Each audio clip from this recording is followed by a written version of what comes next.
Chapter 50. And Joseph put his head down on his father's face, weeping and kissing him. And Joseph gave orders to his servants who had the necessary knowledge, to make his father's body ready, folding it in linen with spices, and they did so. And the 40 days needed for making the body ready went by, and there was weeping for him among the Egyptians for 70 days.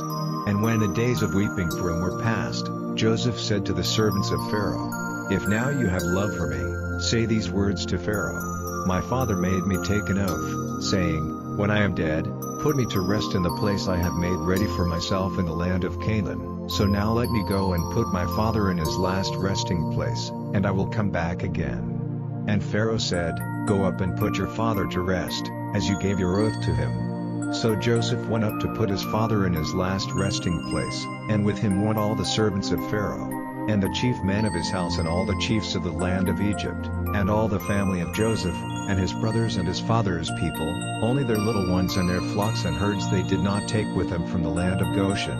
And carriages went up with him and horsemen, a great army. And they came to the grain floor of Atad on the other side of Jordan, and there they gave the last honors to Jacob, with great and bitter sorrow, weeping for their father for 7 days. And when the people of the land, the people of Canaan, at the grain floor of Atad, saw their grief, they said, "Great is the grief of the Egyptians."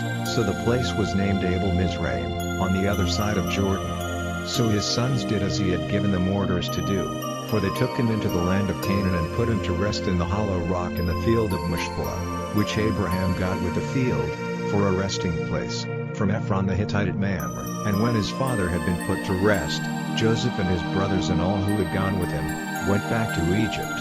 Now after the death of their father, Joseph's brothers said to themselves, "It may be that Joseph's heart will be turned against us, and he will give us punishment for all the evil which we did to him." So they sent word to Joseph, saying, "Your father, before his death, gave us orders, saying, you are to say to Joseph, let the wrongdoing of your brothers be overlooked, and the evil they did to you. Now, if it is your pleasure, let the sin of the servants of your father's God have forgiveness." And at these words, Joseph was overcome with weeping. Then his brothers went, and falling at his feet, said, "Truly, we are your servants." And Joseph said, "Have no fear. Am I in the place of God? As for you, it was in your mind to do me evil, but God has given a happy outcome, the salvation of numbers of people, as you see today. So now, have no fear, for I will take care of you and your little ones." So he gave them comfort with kind words. Now Joseph and all his father's family went on living in Egypt, and the years of Joseph's life were 110. And Joseph saw Ephraim's children of the third generation, and the children of Machir, the son of Manasseh, came to birth on Joseph's knees. Then Joseph said to his brothers, "The time of my death has come, but God will keep you in mind and take you out of this land into the land which he gave by his oath to Abraham and Isaac and Jacob." Then Joseph made the children of Israel take an oath, saying, "God will certainly give effect to his word, and you are to take my bones away from here."